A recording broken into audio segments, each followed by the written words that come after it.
name is Glenn.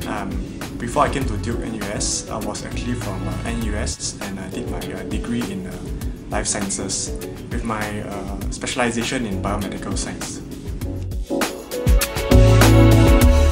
At first, you expect a normal interview to be like maybe a short, quick one, or maybe a few minutes or maybe the most an hour. But Duke-NUS actually tried to do something that is quite different. They try to make it into a one whole day long activity, which is not a bad thing. They settle you in, they introduce you to the school, to some of the faculty, some of the people around.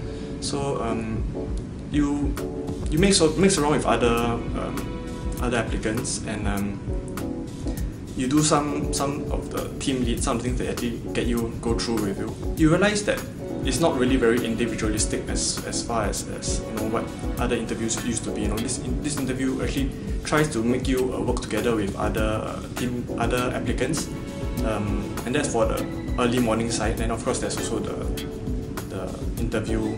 one-to-one interviews. Yeah, but before the interview, they actually help you settle down, get you more comfortable with the whole interview process. MCAT, although it was a very long process, it was a very long paper, maybe about 4 to 5 hours paper. It is not really that difficult because a lot of the questions are actually MCQ based. And because I'm from a life science background, biological part wasn't that difficult. But I have to brush up on my physical sciences and the chemistry and physics side, because a lot of it was maybe a JC level type of work. Yeah, so that was the tough part. But all in all, it wasn't really very difficult if you actually put some time into going to practice the questions. I took about 2 months to prepare, around 2 months, maybe 2 to 3 max to prepare for the paper. But it was quite I had to set aside a lot of time to actually do the MCAT. The wait between the submission and the actual calling up for the interview wasn't actually very long, so it was quite of a surprise to get actually asked to go for the interview. But the problem was actually after the interview to the actual receiving of the acceptance letter, and that was real torture waiting for the results. Yeah. The first 2 weeks where we had the foundation course, it was actually rather fun. We had a lot of activities, a lot of things planned out, and it really shows how professional actually the whole Duke-NUS organization is. And things that were prepared for us were actually we actually coined very big names that came to give us talk. I think that really sets the tone and also the type of values that Duke-NUS would like to inculcate in us.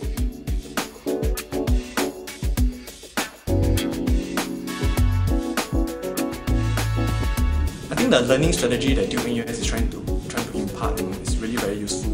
Unlike our undergraduate courses where it's really a dog-eat-dog world where everybody is striving to be first and make sure everybody else do the same as you, or you do a little bit better, because everything is based on a bell curve.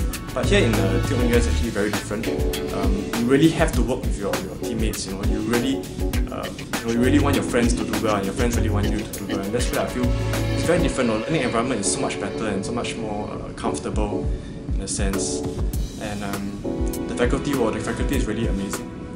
They are really big names, people that can be quite scary and daunting sometimes. Yeah, but to have such strong people teaching you is really a great honor and privilege. You have to know that Duke-NUS does not really focus purely on results. Results is just one thing, but what they want to say actually is well-rounded people who have actually gone out there and shown the passion to actually become a doctor.